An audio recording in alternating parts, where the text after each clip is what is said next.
Ma mère s'est sacrifiée pendant 10 ans pour s'occuper de notre famille, alors je lui ai secrètement acheté un appartement. Après un voyage de 2 semaines, je suis rentré pour l'inspecter et j'ai trouvé mes beaux-parents à l'intérieur. Mon mari a dit que c'était pour le mariage de son frère. J'ai complètement perdu le contrôle et j'ai fait quelque chose que mon mari n'oublierait jamais, il s'est effondré à genoux de terreur. Le seul son dans mon bureau d'angle était le clic furieux de mon clavier et le bourdonnement bas et insistant de San José au crépuscule. Des lignes de code défilaient sur mon écran.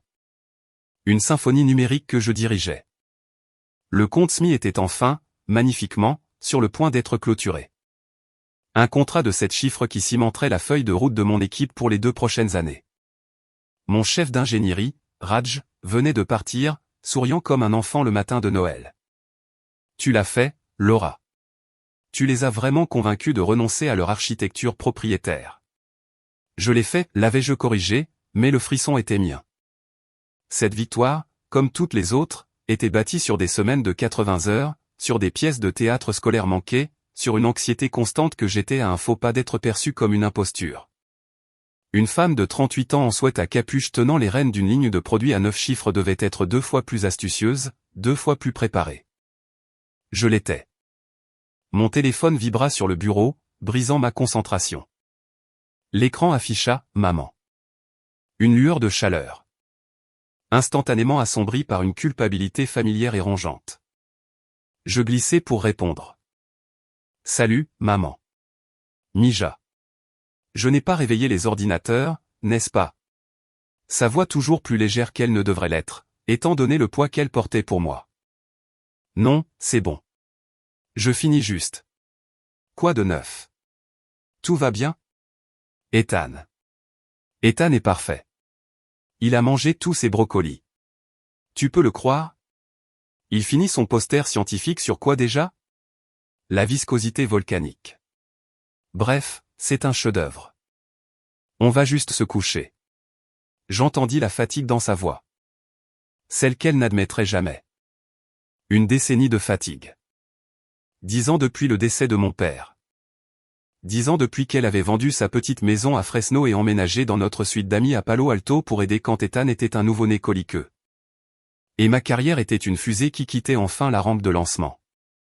10 ans à être l'infrastructure inébranlable et silencieuse de ma vie. Tu es une sainte, maman. Merci pour les brocolis, le volcan, tout. Je serai à la maison vers 8 heures demain. Je promets. On mangera une pizza et ce terrible film de monstre qu'Ethan adore. Ne te presse pas, conquiert ton monde. Nous allons très bien ici. Le refrain, son mantra. Nous allons bien. Je la laissai croire que je le croyais. Nous raccrochâmes et le silence du bureau parut plus lourd. La culpabilité était une chose physique, une pierre froide dans mon estomac. Je pouvais concevoir des infrastructures cloud qui servaient des millions de personnes. Mais je ne pouvais pas donner un seul jour de congé à ma mère sans une opération militaire coordonnée impliquant Michael, dont l'aide était peu fiable. En parlant du diable. Mon téléphone personnel s'éclaira avec une notification de texte. Michael, chez lui, hey, du nouveau sur le truc de SM? Papa a appelé. Kyle va demander Brianna en mariage ce week-end. Grand dîner de famille dimanche. Tu seras là pour ça, n'est-ce pas? La pierre dans mon ventre se durcit. Kyle, le frère cadet de Michael, 26 ans, perpétuellement entre 2 boulots d'influenceur fitness, ce qui semblait signifier poster des selfies torse nu à la salle de sport et vivre au crochet de ses parents. Et maintenant Brianna, une fille assez gentille qui travaillait dans une boutique, et je soupçonnais qu'elle n'avait aucune idée de ce dans quoi elle s'engageait. Je tapais ma réponse, mes pouces poignardant le verre. Moi, SMI est terminé. Signé. Je serai de retour demain soir. Dîner dimanche, c'est bon. Michael, chez lui, super. Papa est vraiment excité. Dit qu'il était temps que Kyle se stabilise. On devrait parler de comment on peut les aider à démarrer. Une sonnette d'alarme, faible mais persistante, retentit à l'arrière de mon esprit. Je choisis de l'ignorer. J'avais un appel avec un capital risqueur dans 5 minutes. La maison de Palo Alto était calme quand je suis rentré à 20h15. L'odeur de la cire de citron et du poulet rôti flottait dans l'air. L'œuvre de ma mère. L'entrée était impeccable. Les chaussures d'Ethan soigneusement alignées. Un dessin d'un volcan particulièrement en colère collé au miroir. Chez moi. Maman? Ethan? Par ici, Mija. Sa voix venait du grand salon. Je la trouvais sur le canapé, une couverture sur les jambes, lisant un des romans fantastiques d'Ethan. Elle paraissait petite. Elle avait perdu du poids. Où est le scientifique? Endormi. Il t'a attendu, mais ses yeux ont lâché à 19h30. Elle sourit, mais son sourire n'atteignit pas ses yeux. Longue journée, la plus longue. Bien, mais longue. Je laissai tomber mon sac et ma sacoche d'ordinateur. Le poids d'œuf fit un bruit sourd sur le tapis. Tu devrais être au lit, pas m'attendre. Et manquer ma fille, la titan de la tech, revenant de la bataille? Jamais. Elle tapota le canapé à côté d'elle. Assieds-toi. Raconte-moi. Je le fis, lui donnant la version aseptisée, mais le triomphe. Pas les 12 rounds de négociation. Le rejet borderline sexiste du CTO de SMI. Le moment où j'avais failli jeter mon verre d'eau contre le mur. Elle écouta, hochant la tête, sa fierté une chaleur tangible dans la pièce. La clé de Michael tourna dans la serrure. Il entra, retirant son gilet Patagonia. Son visage s'illumina d'une manière qu'il n'avait pas eue pour moi depuis des mois. Laura, tu es de retour. J'ai vu l'email du service juridique. SMI est bouclé. C'est incroyable, chérie, il s'approcha, posant un baiser sec sur ma joue. L'odeur de bière artisanale et de pizza de traiteur s'accrochait à lui. Les verres de célébration avec l'équipe ont duré longtemps, apparemment, dis-je, ma voix plate. Comment s'est passée ta journée? Bien. Bien. J'ai rencontré un nouveau fournisseur prometteur. Vraiment une start-up agile. Il s'affala dans le fauteuil en face de nous, passant une main dans ses cheveux. Il s'amincissait. Je remarquai avec une clarté détachée que je ne ressentais rien à ce sujet. Alors, dimanche, chez mes parents, 18h, maman fait un rôti de côte. Charmante, dis-je automatiquement. Papa est aux anges à propos de Kyle, continua Michael, ses yeux sur moi. Il dit que Brianna est une vraie prise. Bonne famille. Il pense à un mariage au printemps. N'a pas peut-être. C'est rapide, remarquai-je. Ils sortent ensemble depuis quoi, 8 mois. Quand on sait, dit Michael, un peu défensivement. Bref, avec le mariage, tu sais, les coûts, et puis trouver un endroit. Le marché locatif est fou. Papa se demandait, tu sais, maintenant que tu as décroché, SMI. La sonnette d'alarme retentit maintenant. Je gardai mon visage neutre. Que se demandait-il, Michael? Ma mère ramassa subtilement son livre. Une retraite silencieuse. Eh bien, nous sommes une famille, n'est-ce pas? Michael écarta les mains. L'image de l'appel raisonnable. Nous nous en sortons si bien. Le bonus de cet accord SMI doit être substantiel. Et nous avons la maison de Palo Alto. Les investissements. Papa a juste pensé que peut-être nous pourrions aider les jeunes, un prêt pour les aider à démarrer. Rien de fou. La pierre froide de la culpabilité se transforma en une pointe d'acier brûlante de colère. Je la refoulai. C'était une conversation pour l'intimité de nos murs, pas devant ma mère épuisée. Michael, nous en avons parlé. Nous ne prêtons pas d'argent à la famille. C'est le moyen le plus rapide de ruiner les relations. Nous avons établi cette limite après l'incident avec ta cousine Alyssa et le camion de cupcakes infaillible. Ma voix était calme. Celle que j'utilisais avec les jeunes développeurs qui venaient de pousser du code buggé en production. Ferme, mais pas méchante. Il rougit. C'est différent. C'est Kyle, mon frère. Et nous leur ferons un merveilleux cadeau généreux de leur liste de mariage. Nous pouvons même offrir de couvrir les vols de la lune de miel. Mais un prêt ou une co-signature? Non, c'est la limite. Je me levai. Mon corps douloureux. Je vais voir Ethan. Le masque affable de Michael glissa juste une seconde. Je vis la lueur de ressentiment. L'irritation que son nouveau pitch de fournisseur prometteur n'ait pas suscité la même réaction que mon accord de plusieurs millions de dollars. Toujours la PDG, Laura, dit-il. le rire n'atteignant pas tout à fait ses yeux, même à table. Je m'arrêtai à l'embrasure de la porte. C'est comme ça qu'on se permet la table du dîner, Michael. Je le laissai assis là. Plus tard, dans l'obscurité de notre chambre. Il essaya de nouveau. Allez, Laura. Ne sois pas rigide. Cela signifierait tellement pour mes parents. Pour moi. Je me brossais les dents, fixant mes propres yeux fatigués dans le miroir. Ce n'est pas être rigide. C'est être intelligente et juste. Mon succès n'est pas un compte en banque familiale, Michael. Nous avons construit une vie, une bonne vie. Cela ne signifie pas que nous garantissons les choix de vie de chaque membre de la famille. Ce n'est pas chaque membre de la famille. C'est mon frère. Il était derrière moi maintenant, son reflet planant sur mon épaule. Parfois, je pense que tu ne comprends pas ce que signifie la famille. Ta mère est ici, elle vit avec nous, et c'est très bien. Mais ma famille demande un peu d'aide, et c'est une limite. Je posai la brosse à dents avec un claquement sec. La comparaison était si grotesque qu'elle me coupa le souffle un instant. Ma mère qui avait renoncé à toute sa vie pour élever mon enfant, gérer ma maison, pour rendre cette vie possible. Comparé à Kyle, un homme adulte qui n'avait jamais gardé un emploi plus d'1 an. Je me retournai, le regardant directement. Ma mère est ici parce qu'elle fournit un service dont nous avions désespérément besoin, pour lequel elle n'a jamais été payée, et pour lequel je lui serai reconnaissante chaque jour de ma vie. Elle n'est pas un prêt. Elle est la raison pour laquelle tu as des repas chauds et une maison propre et un fils qui n'est pas élevé par des programmes d'après-garderie.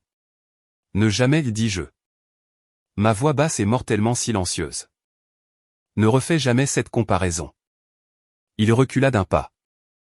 Les mains levées. D'accord. D'accord. Jésus. Très bien. Pas de prêt.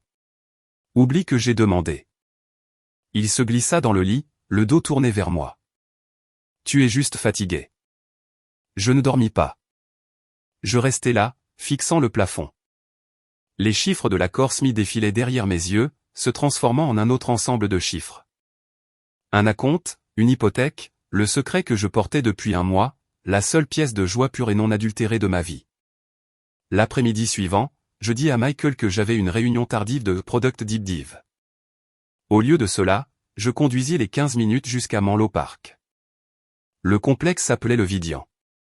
C'était calme, magnifiquement paysagé avec un portail sécurisé et une petite piscine communautaire étincelante. Il sentait le jasmin et l'argent. Pas l'argent de mon Palo Alto, mais un argent confortable et sûr, le genre d'endroit où rien de grave n'arrivait.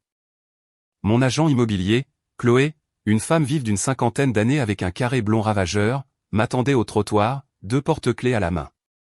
Elle va perdre la tête, Laura, dit-elle, son sourire sincère. C'est le plan. Mon cœur battait la chamade contre mes côtes. C'était ça. Nous prîmes l'ascenseur jusqu'au 2e étage. Unité 214. Chloé me tendit le porte-clés. Je le touchai au pavé. Un léger clic. La porte s'ouvrit sur un flot de lumière d'après-midi. C'était vide, immaculé, parquets étincelants, peinture fraîche dans un gris doux et chaud, une petite cuisine moderne avec des comptoirs en quartz, une fenêtre de salon donnant sur un chêne ancien géant, 2 chambres, 2 salles de bain. Un balcon juste assez grand pour 2 chaises et une jardinière d'herbes aromatiques. C'était parfait. C'était le sien. La garantie sur tous les appareils est transférée. L'association de propriétaires couvre l'extérieur, le toit, la piscine, la sécurité. C'est une communauté soudée et calme, principalement des professeurs retraités et de jeunes couples de la tech, narra Chloé, mais je n'écoutais pas vraiment. Je voyais ma mère ici, buvant son café sur ce balcon, lisant dans ce carré de soleil sur le sol, ne marchant plus sur la pointe des pieds dans notre maison, ne nettoyant plus après mon mari, ne mettant plus sa vie en suspens permanent. C'est parfait, Chloé. Merci. Non, merci à vous. Ce n'est pas tous les jours que je participe à un cadeau comme celui-ci. Elle me pressa les clés, un porte-clés. Une touche physique dans ma main. Tout est à vous. L'acte sera enregistré d'ici vendredi. Il est à votre nom pour l'instant, mais la session pour le transférer à son nom est déjà prête, quand vous voulez. Je fermai ma main autour des clés, le métal mordant ma paume. C'était l'antidote à la culpabilité. La seule chose qui s'approchait d'équilibrer la balance. Elle m'a donné mon avenir, dis-je, la voix rauque. Je quittai le Vidian, me sentant plus légère que je ne l'avais été depuis des années. Le secret était une braise ardente dans ma poitrine, me réchauffant de l'intérieur. Je lui dirai après mon retour d'Austin. Je l'emmènerai ici, lui remettrai les clés. Je rejouais la scène encore et encore dans ma tête pendant le trajet de retour. Faire les valises pour Austin était un exercice mécanique. 2 semaines, une tournée critique de présentation au WC, le dernier effort décisif pour la prochaine levée de fonds. Je sortis des costumes, des blouses, l'uniforme de la crédibilité. Ma mère m'aida à plier, avec ses gestes précis et efficaces. Tu auras chaud. Emporte le mélange de lin. Il respire. Et ne vis pas de café et de ces tristes barres protéinées, Laura, promets-moi. Je te promets, maman. Je la serrai fort, respirant son parfum de lavande et d'adoucissant. Tiens la maison. Je suis sérieuse. Ne laisse pas Ethan te courir sur les nerfs. Michael peut s'occuper du covoiturage de football samedi. Elle fit un geste de la main dédaigneux. On s'en sortira. Vas-y, sois brillante. Michael était dans le salon, regardant un match. Je traînai ma valise jusqu'à l'entrée. Je pars. Les documents pour le transfert final de Smith sont sur mon bureau dans le bureau. N'oublie pas de signer là où j'ai marqué et de les envoyer par coursier au service juridique d'ici mardi. Il mit le son de la télé en sourdine. Ouais, bien sûr. Ne travaille pas trop dur. Il se leva et me donna un baiser de convenance sur les lèvres. Cela ressemblait à une transaction. Son téléphone, face visible sur le canapé, vibra. Une notification de message. Maman Diane, tu lui as parlé de Kyle? Mes yeux se posèrent sur les siens. Il me vit le voir. Un éclair de quelque chose. Panique. Culpabilité. Irritation traversa son visage avant qu'il ne le masque en une innocence fade. Maman est juste excitée à propos des fiançailles, marmonna-t-il, saisissant le téléphone. La braise ardente de mon secret s'éteignit, enterrée sous une soudaine averse glacée. Lui parler de Kyle? Le prêt? L'appartement? Non, il n'aurait pas pu. Il ne pouvait pas.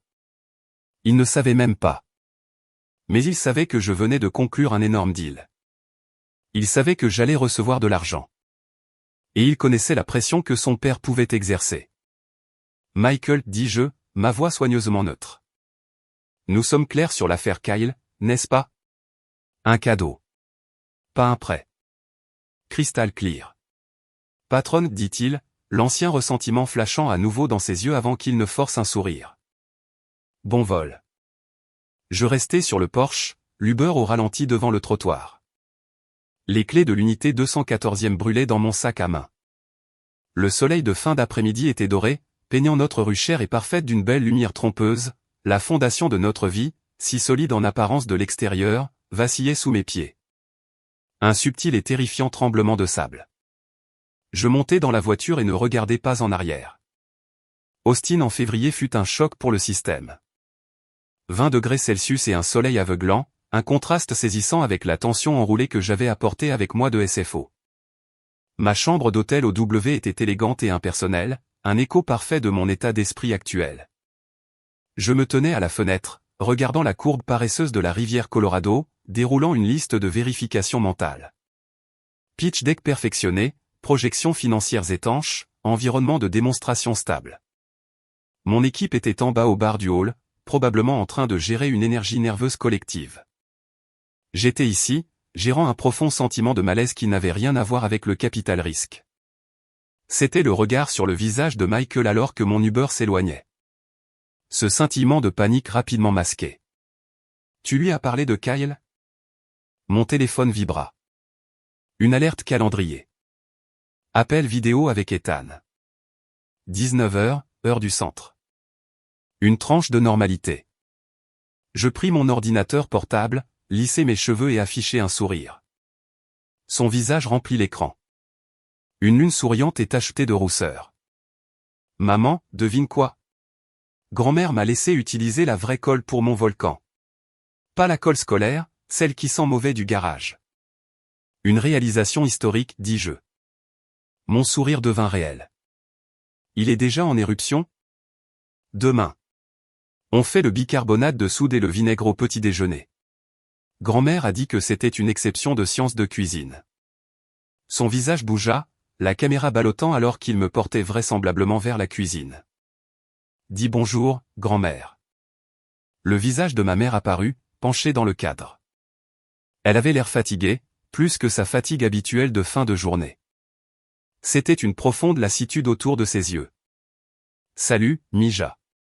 Tout est réglé. À peu près. Grosse journée demain. Tu as l'air épuisé, maman, tout va bien? Une fraction de seconde d'hésitation, une micro-expression, un serrement au coin de sa bouche. Si, tout va bien. Juste une journée chargée. Ta belle-mère est passée prendre un café cet après-midi. C'était sympa. La pierre de froide suspicion, qui était restée dormante pendant mon vol, remua.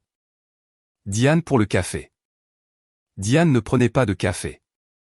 Diane faisait des visites orchestrées avec des ordres du jour. Oh, c'était inattendu. Que voulait-elle? Juste une visite, dit Maria. Trop vite. Elle déplaça Ethan sur ses genoux pour parler des fiançailles. Elle est très contente pour Kyle. J'imagine, murmurai-je, puis j'adoucis ma voix. Elle est restée longtemps? Quelques heures. Elle a apporté un catalogue. La voix de ma mère était soigneusement neutre. Un catalogue pour des meubles et des échantillons de peinture. Elle me demandait mon avis sur les couleurs pour une chambre d'amis, dit-elle. Les yeux de Maria rencontrèrent les miens à travers l'écran et j'y vis un avertissement silencieux, une entente partagée. Elle savait que quelque chose n'allait pas, mais elle ne pouvait pas le dire lors d'un appel vidéo avec un enfant de 10 ans gigotant dans ses bras. Une chambre d'amis, répétai-je, ma voix plate.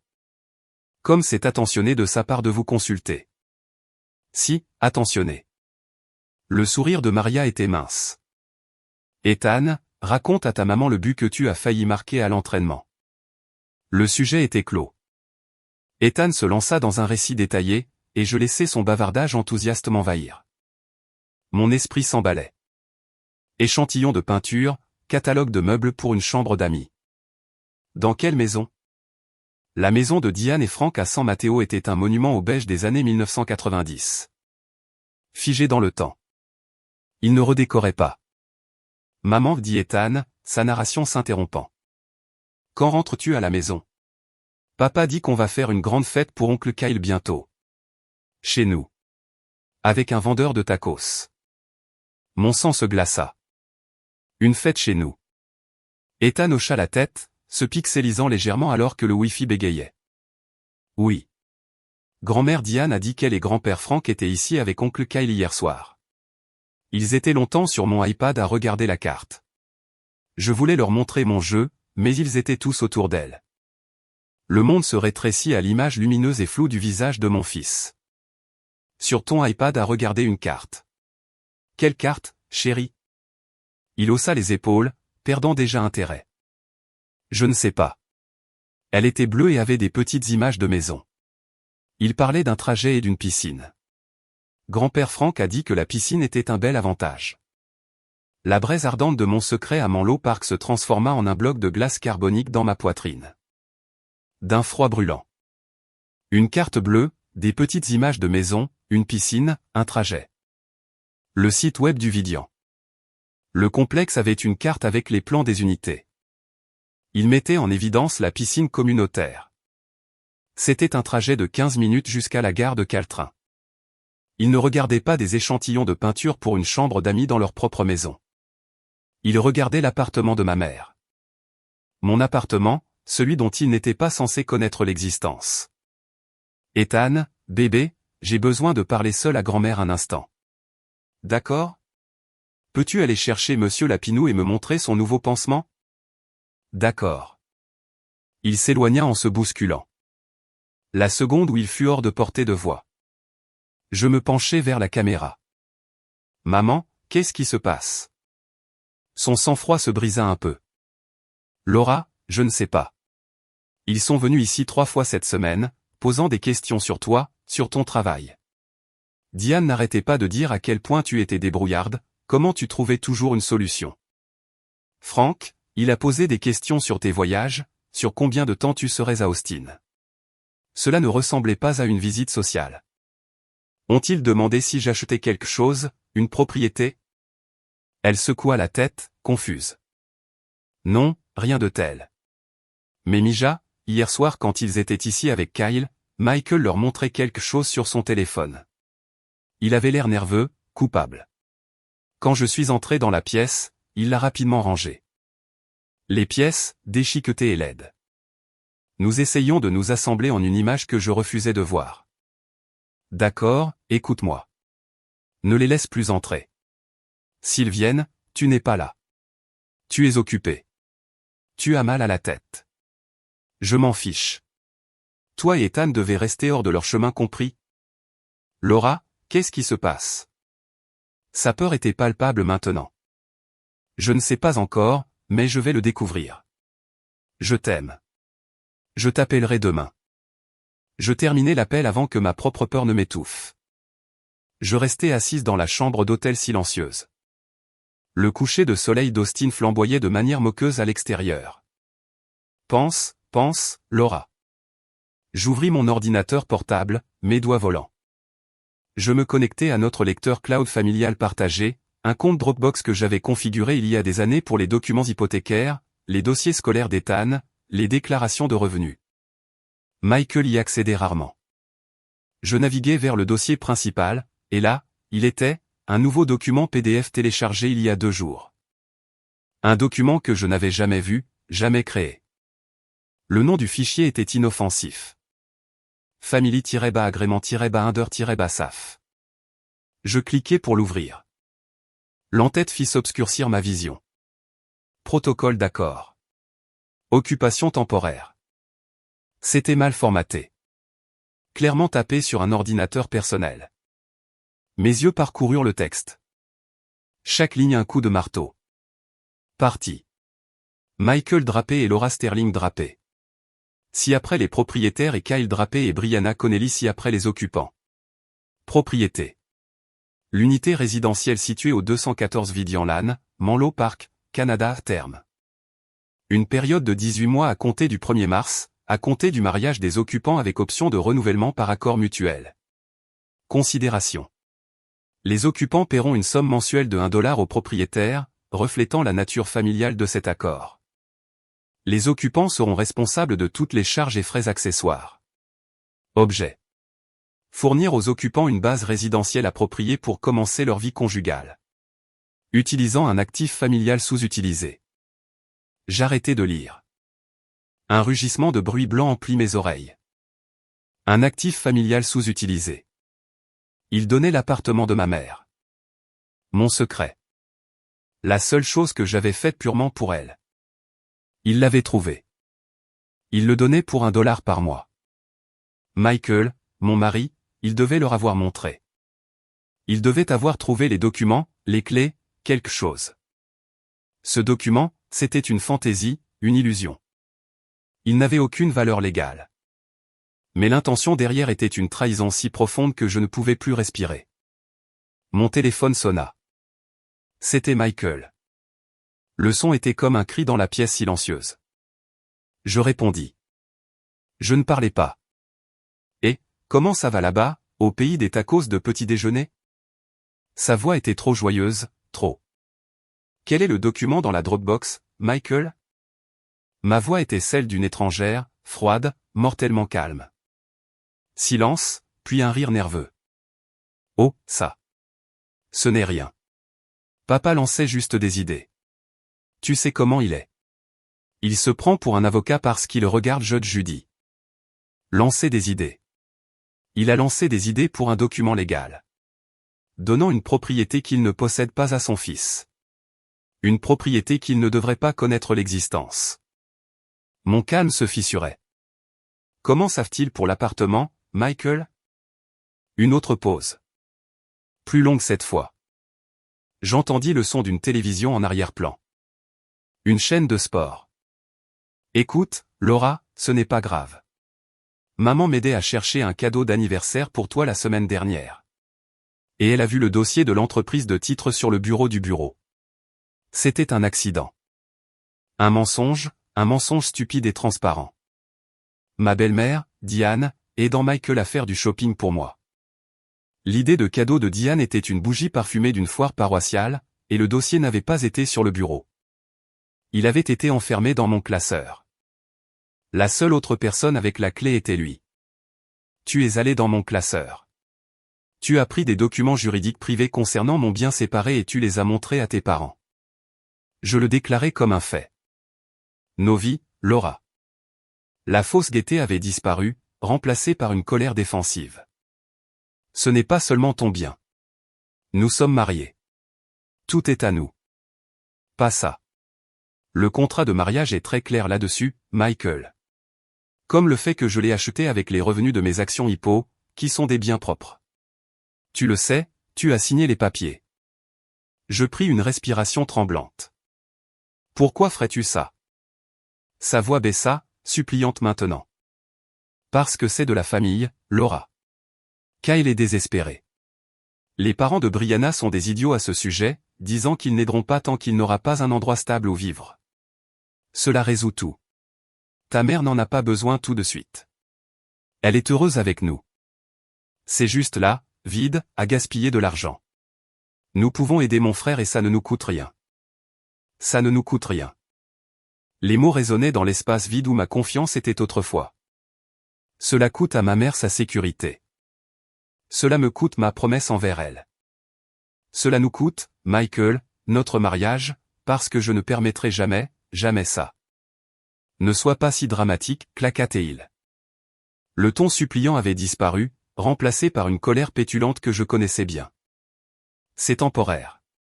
18 mois. Ta mère ne s'en rendra même pas compte. Elle est en pleine forme. Elle ne va pas mourir demain. Elle peut attendre. Ça y était. La cruauté décontractée mise à nu. Elle ne va pas mourir demain. La décennie de travail impayé et incessant de ma mère réduite à un inconvénient. Un délai dans les plans de mariage précipités de son frère. Le bruit blanc dans ma tête se cristallisa en un point unique et focalisé de zéro absolu. Toute émotion s'est évanouie. J'étais une logique glaciaire pure. L'appartement n'est pas à toi de le donner, Michael, ce n'est pas à ta famille de l'occuper. Si quelqu'un met les pieds dans cette propriété sans ma permission écrite explicite, je le ferai arrêter pour intrusion. Tu me comprends? Tu es déraisonnable, cria-t-il. C'est ce que fait la famille. Non, dis-je, ma voix calme et finale. C'est ce que font les parasites. Reste loin de ma propriété et reste loin de ma mère. Je raccrochai. Mes mains étaient fermes. J'ouvris mes contacts et trouvai le numéro de Chloé. Mon agent immobilier, elle répondit au deuxième appel. Laura, tout va bien? Tu as l'air.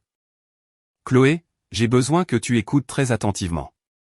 L'appartement sur Vidianlan, j'ai besoin que tu y ailles demain. La première chose à faire, c'est de changer les serrures, les codes, les clés, tout. Je t'enverrai une autorisation formelle tout de suite. Ensuite, j'ai besoin que tu ailles au bureau de gestion immobilière et que tu leur ordonnes de ne laisser personne nommer drapé au Michael, Frank, Diane, ou Kyle entrer dans les lieux en aucune circonstance. Ils ne doivent pas recevoir de clés, de codes d'accès ou d'informations. Ils doivent être traités comme des intrus. Tu comprends, Chloé? À son crédit, elle ne manqua pas un battement. La chaleur professionnelle disparut, remplacée par une efficacité froide. Je comprends. Changer les serrures, interdire tous les drapés. C'est fait. Je veux savoir ce qui s'est passé. Mon mari a essayé de l'offrir à son frère, dis-je, l'absurdité de la situation me faisant presque rire. Il a rédigé un contrat. Chloé laissa échapper un sifflement bas. Jésus. D'accord, je m'en occupe. Je t'enverrai la facture du serrurier et une confirmation une fois que c'est fait. Voudrais-tu que je vérifie si quelqu'un est entré? L'idée me rendait nauséeuse. Oui, s'il te plaît. Et Chloé, si quelqu'un est là. N'importe qui? Appelle la police immédiatement. N'engage pas, appelle juste la police. Compris. Je raccrochai. Mon esprit s'emballait déjà vers la prochaine étape, l'étape légale. Je défilai devant mon avocat personnel, devant le cabinet qui s'occupait de mon testament. Je suis allé directement au contact enregistré sous une seule initiale. Eleanor Vance, avocate requin en divorce pour l'élite de la Silicon Valley. Nous nous étions rencontrés lors d'un gala de charité il y a 2 ans. Nous nous étions enivrés de champagne hors de prix, et elle m'avait donné sa carte, son sourire acéré. Toute femme avec un W2 a besoin d'un bon avocat de divorce en numérotation rapide, chérie, juste au cas où. Pense-y comme à une assurance. J'avais ri. Maintenant, je tapais son numéro. Ça tomba sur la messagerie vocale. Bien sûr, il était plus de 21h. Eleanor, c'est Laura Sterling. Nous nous sommes rencontrés au gala de l'hôpital pour enfants. Vous m'avez donné votre carte. Vous avez dit d'appeler si jamais j'avais besoin de la police d'assurance. Considérez ceci comme une réclamation. Mon mari tente de transférer frauduleusement un bien séparé à un membre de sa famille. Je suis hors de l'état. J'ai besoin de sécuriser mes biens et d'entamer le processus de séparation. S'il vous plaît, appelez-moi dès la première heure demain matin. C'est urgent. J'envoyai l'email à Chloé, puis m'assis dans la chambre d'hôtel qui s'assombrissait. La présentation pour demain était oubliée. L'accord Smith semblait être un jeu futile d'une autre vie. Mon téléphone brillait dans l'obscurité. Un nouveau message de Michael. Michael, Laura, tu réagis de manière excessive. Nous devons en parler comme des adultes quand tu reviendras. Mes parents sont très contrariés. Je ne répondis pas. J'ouvris mon application de compagnie aérienne et réservai le dernier vol de nuit pour l'aéroport de San Francisco. Partant d'Austin à 22h45. Je ferai ma présentation demain à 9h et je serai dans cet avion le soir même. Le partenariat pouvait attendre. Cela ne pouvait pas. La fondation n'était pas juste du sable. Elle avait disparu. Et je me tenais dans les décombres. Enfin, terrifiante, éveillée. La guerre n'avait pas encore commencé, mais j'étais maintenant sans aucun doute sur le champ de bataille. Le vol de nuit d'Austin à l'aéroport de San Francisco était un vol fantôme. Je m'assis dans la cabine de première classe, un verre de soda club intact sur le plateau devant moi. L'obscurité à l'extérieur de la fenêtre était absolue. Mon corps était un fil tendu, vibrant d'une fureur froide et nette qui ne laissait aucune place à la fatigue. Ma présentation ce matin avait été une démonstration magistrale en pilote automatique. J'avais parlé, répondu aux questions, souri, tout en ayant une autre partie de mon cerveau qui gérait la logistique de la démolition.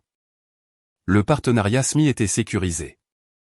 Leurs feuilles de conditions étaient déjà dans ma boîte de réception. Cela semblait dénué de sens. Eleanor Vance m'avait rappelé à 7h01 du matin, heure d'Austin. Sa voix était comme du gravier enveloppé de soie. Laura, j'ai eu votre message. Commencez par le début. N'omettez rien. Je lui racontais tout. Debout dans un couloir d'hôtel stérile, ma voix basse et stable. L'appartement, l'accord de prêt, les mots de Michael. Elle ne va pas mourir demain. Il y eut un silence sur la ligne. D'accord, dit Eleanor. Et je pouvais presque entendre le bruit des couteaux qu'elle aiguisait. Voici ce que nous faisons maintenant. Vous enregistrez cet appel. Je suppose. Bien. Ne le supprimez pas. C'est la preuve de son intention de dissiper des biens matrimoniaux. Ou plutôt sa tentative de dissiper votre bien propre, ce qui est encore plus stupide. Cela montre l'intention et la naïveté financière. Nous l'utiliserons. Votre agent immobilier a changé les serrures. Elle le fait ce matin. Dites-lui d'installer aussi une caméra de sécurité à la porte. Une bon marché est visible. Je vous enverrai un modèle par SMS, demandez-lui de l'acheter et de le facturer à mon nom.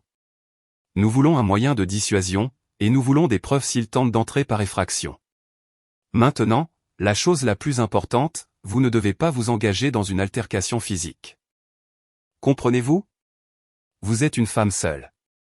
Si vous entrez dans cet appartement et qu'ils sont là, vous appelez le 911 immédiatement. Vous signalez une intrusion en cours. Vous ne discutez pas. Vous ne menacez pas. Vous laissez la police de Menlo Park s'en occuper. Vos seuls mots à Michael ou à sa famille sont « Vous êtes des intrus. Partez maintenant ou je vous ferai arrêter. » Répétez-moi ça. Vous êtes des intrus. Partez maintenant ou je vous ferai arrêter. Les mots me semblaient étrangers, dramatiques. Bien. Ensuite, vous m'appelez. J'ai déjà rédigé une lettre de mise en demeure à livrer à Michael à son bureau et à ses parents à leur domicile. Je prépare également une requête d'urgence pour une ordonnance restrictive temporaire. Nous la déposerons dès que vous aurez un numéro de rapport de police. Avez-vous un endroit où rester autre que votre domicile conjugal? Un hôtel avec ma mère et mon fils. Parfait. Ne retournez pas à cette maison tant que nous n'aurons pas déposé les papiers de séparation légale et que vous n'aurez pas d'escorte policière pour récupérer vos affaires essentielles. Cet homme a démontré un mépris fondamental pour votre propriété et vos liens familiaux. Nous devons supposer qu'il est capable de pire. Êtes-vous clair? Je suis clair. Je l'étais. Le chemin était étroit, éclairé par une certitude juridique fluorescente, et il menait loin de la vie que je connaissais. L'avion atterrit dans un San Francisco lugubre avant l'aube. Je ne suis pas rentré chez moi. Je suis allé directement dans un hôtel d'affaires sans cachet près de l'aéroport, je me suis enregistré sous mon propre nom et j'ai pris une douche. J'ai revêtu un uniforme de pouvoir, une simple robe noire en maille, des bottes, un trench coat, une armure. J'ai vérifié mon téléphone. Un message de Chloé envoyé 1 heure auparavant. Serrure changée. Caméra installée et active. Toute la direction informée. Aucun signe d'effraction pour l'instant. Soyez prudente. Un autre message de Michael envoyé la nuit dernière. Nous devons parler. Cela va trop loin. Mes parents sont à l'appartement juste pour prendre des mesures pour les rideaux. C'est un geste. Tu es paranoïaque. Mesurer pour les rideaux. La désinvolture de cette prétention me coupa le souffle. Je ne répondis pas. Je commandai un Uber Black pour Menlo Park. Le trajet fut silencieux. Mon téléphone vibra de nouveau. C'était ma mère. Mija, où es-tu? Ethan te demande. Il a dit que tu rentrais à la maison aujourd'hui. Sa voix était lourde de sommeil et d'inquiétude. Changement de plan, maman. J'ai besoin que tu fasses quelque chose pour moi. Une grande faveur. N'importe quoi. Fais une valise pour toi et Ethan. Assez pour une semaine. Ne le dis pas à Michael. Dis que tu vas au parc ou à la bibliothèque. Puis prends un Uber pour l'hôtel Claremont à Berkeley. J'ai réservé une suite à ton nom. Je t'enverrai la confirmation. Reste là. Commande le service en chambre. Regarde des films. N'ouvre la porte à personne d'autre que moi. Ne dis pas à Michael où tu es. Laura, sa voix était un murmure. Qu'est-ce qui s'est passé? J'expliquerai tout bientôt. Je le promets. Mais pour l'instant, j'ai besoin que toi et Ethan soyez en sécurité et loin de cette maison. S'il te plaît, maman. Fais-moi confiance. Un long silence. Puis le son de sa force. D'acier et résolu. Je fais ma valise maintenant. Nous serons en sécurité. Sois en sécurité toi aussi, Mija. Je le serai. J'arrivai au Vidian à 10h15. Le ciel était d'un gris plat et oppressant. Le complexe était calme. En milieu de matinée, je vis la nouvelle petite caméra montée à la porte de l'unité 214. Une minuscule lumière rouge brillait. Bien. Ma nouvelle clé magnétique me parut lourde dans la main. Un instant, j'hésitais. C'était le point de non-retour. Franchir cette porte, sachant ce qui pourrait être de l'autre côté, changerait tout. Je pensais aux yeux fatigués de ma mère, au visage confiant d'Ethan, à la voix de Michael. Elle peut attendre. Je touchai le porte-clés au lecteur. Le clic doux et familier. Je poussai la porte. La scène à l'intérieur était si bizarre, si grotesquement domestique, que pendant une seconde mon cerveau refusa de la traiter. Diane Drapé, ma belle-mère, était debout sur un escabeau au milieu du salon vide, tenant une extrémité d'une hideuse tringle à rideaux dorés. Les rideaux eux-mêmes étaient un affreux motif floral en chintz, quelque chose qui appartenait à une maison de retraite de Las Vegas.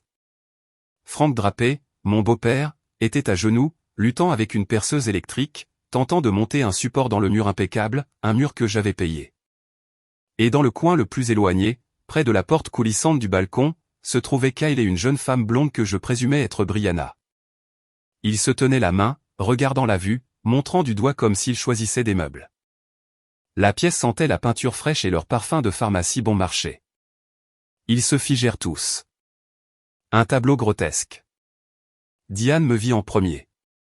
Son visage, initialement surpris, se fendit d'un large sourire plastique. Laura, surprise. Nous aidons les enfants à s'installer.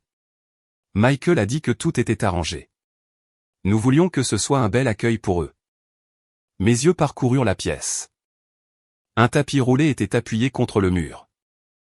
Une pile d'échantillons de peinture au des beiges et des gris étaient posés sur le sol. Un petit vase en céramique laid en forme de coque trônait sur le comptoir de la cuisine. Installé. Ma voix, quand elle vint, ne ressemblait pas à la mienne. Elle était plate, dépourvue de toute émotion, de toute intonation. C'était la voix que j'utilisais pour licencier les vice-présidents peu performants. Où est Michael? Frank se leva, époussetant ses genoux. Son visage était un masque d'autorité paternelle. Il arrive avec l'autre tringle à rideau, il a dû s'arrêter pour les bonnes vis. Laura, c'est un endroit magnifique que tu as là. Un peu petit, mais cela fera l'affaire pour que les enfants démarrent. Brianna se retourna, un sourire timide sur son visage. Salut, Laura. C'est tellement agréable de te rencontrer enfin correctement. Merci, merci beaucoup. C'est juste incroyable. Nous sommes si reconnaissants. Elle donna un coup de coude à Kyle, qui me regardait avec l'air vaguement confus d'un golden retriever. Ouais, merci. Laura nous sauve vraiment la mise. Kyle sourit. Je ne les regardais pas. Je gardais mes yeux sur Frank et Diane. Sortez. Le sourire de Diane vacilla. Oh, chérie, ne sois pas comme ça. Nous prenons juste de l'avance. Michael a tout expliqué. L'arrangement temporaire. C'est si généreux de votre part à tous les deux. Il n'y a pas d'arrangement, dis-je, chaque mot un éclat de glace. Vous êtes des intrus chez moi. Sortez maintenant. Le visage de Frank s'assombrit. Maintenant écoute-moi, jeune femme. Il n'y a pas besoin de ce ton. Michael gère ça. C'est une affaire de famille. Nous sommes tous de la famille ici. C'est alors que Michael fit irruption par la porte ouverte, essoufflé, portant une longue boîte mince d'un magasin de bricolage. Il observa la scène. Moi, rigide, juste à l'intérieur de l'embrasure. Ses parents pris sur le fait. Son frère et sa future belle-sœur, regardant nerveusement entre nous. Laura, chérie, je peux expliquer. Il posa la boîte, les mains levées dans un geste apaisant. Le chéri fut comme une gifle. Je plongeai la main dans mon sac, sans jamais le quitter des yeux. Je sortis le PDF imprimé, celui que j'avais découvert dans le cloud. Je le brandis, puis le laissai tomber. Les pages s'envolèrent au sol à ses pieds. Explique ça. Il baissa les yeux, son visage pâlissant. Ce n'est pas ce que ça a l'air. C'est une ébauche. L'ébauche de papa. C'est juste temporaire. Kyle est dans le pétrin. Nous avons de la place. Ta mère va bien chez nous. Elle n'en a pas encore besoin. Les mots s'échappèrent en cascade. Les mêmes excuses pathétiques de l'appel téléphonique. Diane descendit de l'escabeau, sa voix prenant ce ton blessé et manipulateur que je connaissais si bien. Vraiment, Laura? Sois raisonnable. La famille est de la famille. Nous participons tous. Elle désigna les rideaux. Maria est si robuste. Elle est si heureuse avec toi. Elle ira bien encore quelques années dans ta suite d'amis. C'est pour les enfants. Elle le dit comme si Kyle, un homme adulte, était un bambin. La rage, qui avait été un feu froid et contenu dans ma poitrine, commença à faire fondre la glace. Mais je la retins. J'attendis. Michael, voyant mon silence, l'interpréta comme une hésitation. Il fit un pas en avant, sa voix baissant, essayant de paraître raisonnable, d'homme à homme, mais la sous-courant était purement une prétention suppliante. Écoute, Laura, c'est fait. La famille a décidé. Mon frère en a besoin. Ta mère est en bonne santé. Il fit une pause et dit alors les mots qui résonneraient à jamais dans les chambres silencieuses de mon âme. Il haussa les épaules, un geste de profond dédain. Elle ne va pas mourir demain.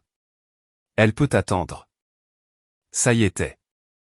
La dévaluation totale d'un être humain, de son amour, de son travail, de son sacrifice, réduit à un inconvénient logistique.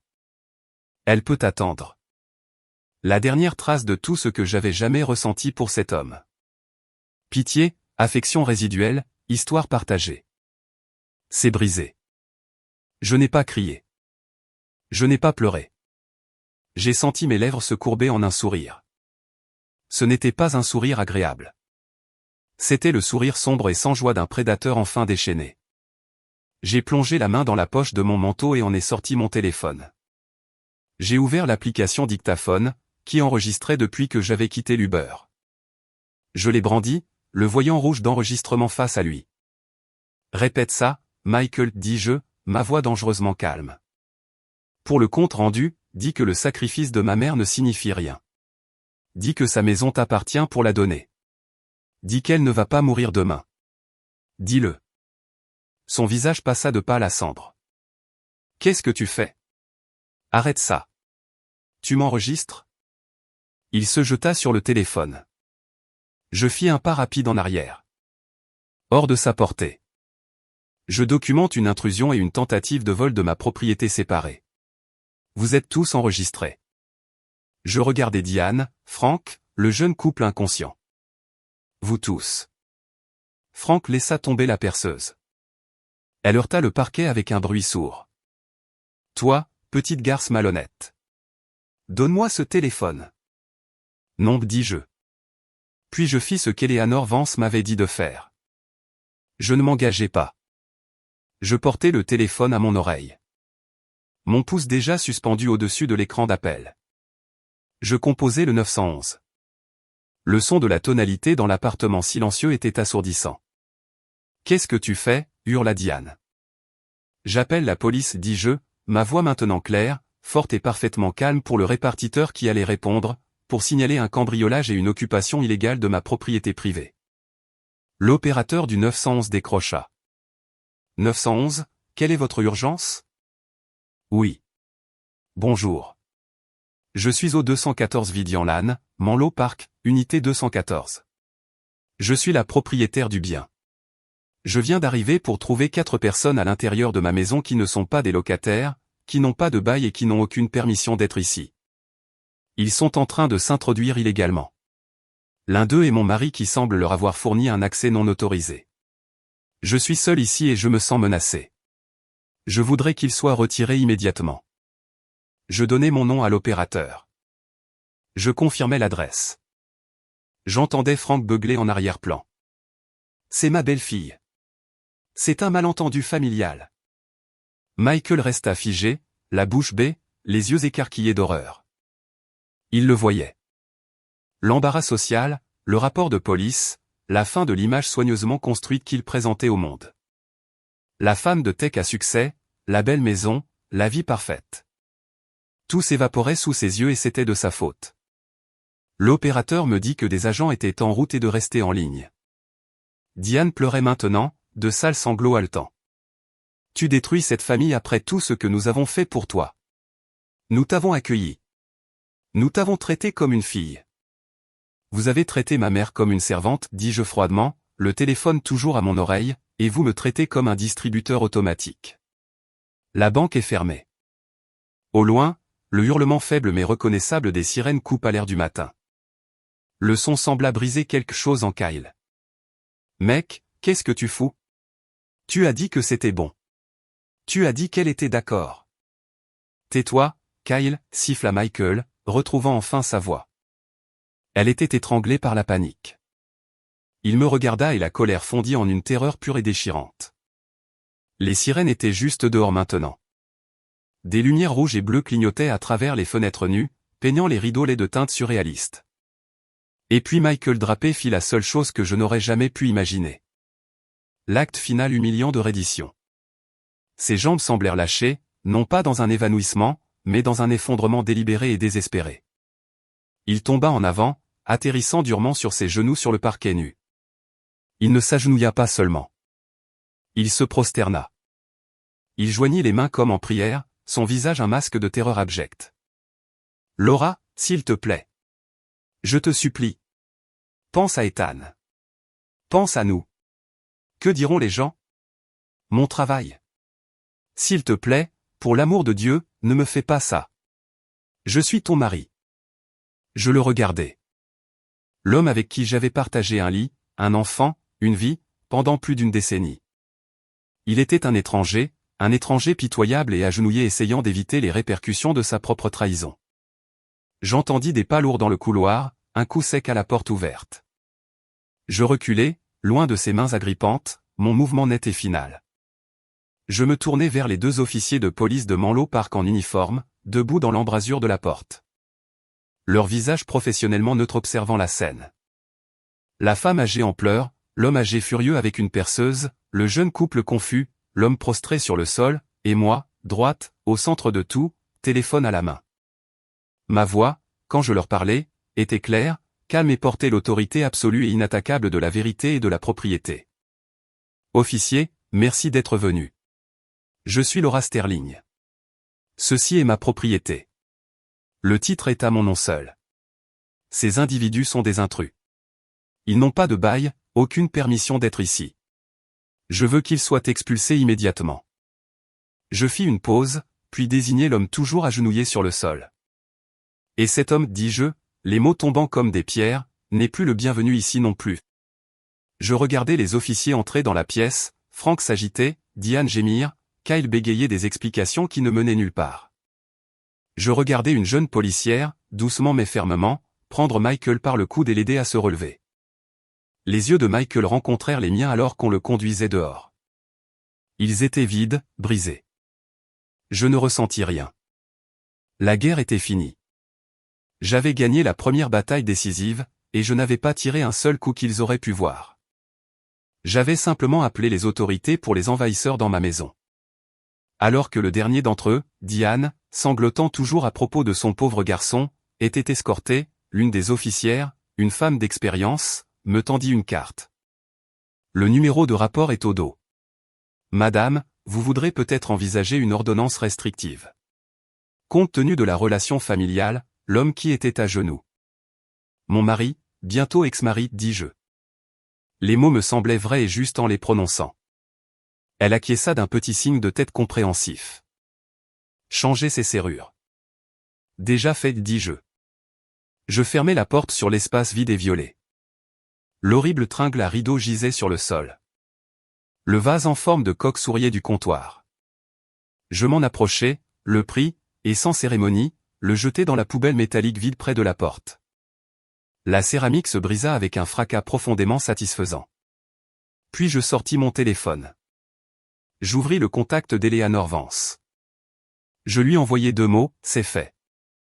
La suite de l'hôtel Clermont ressemblait à un vaisseau spatial flottant au-dessus des décombres de mon ancienne vie, luxueuse, silencieuse et déconnectée. Ethan dormait dans la chambre, épuisé par le chaos que j'avais distillé en une simple et horrible vérité, papa et moi avons de gros problèmes. Nous ne pouvons pas vivre ensemble en ce moment.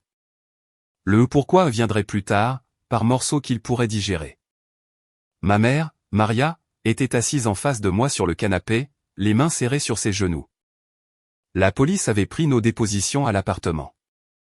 Elle avait écouté. Son visage était un masque de fureur silencieuse. Tandis que j'expliquais le document, l'intrusion, les mots de Michael. Je savais que cet homme avait une faible colonne vertébrale, dit-elle maintenant, sa voix basse et vibrante d'une colère que je lui avais rarement entendue. J'ai vu comment il les regardait, ses parents, comme un chiot attendant une miette. Mais ça, essayez de donner ton cadeau, Mija. Elle secoua la tête. Des larmes de rage, pas de tristesse, dans ses yeux. Je suis tellement désolé. Ma présence chez toi a causé ça. Non.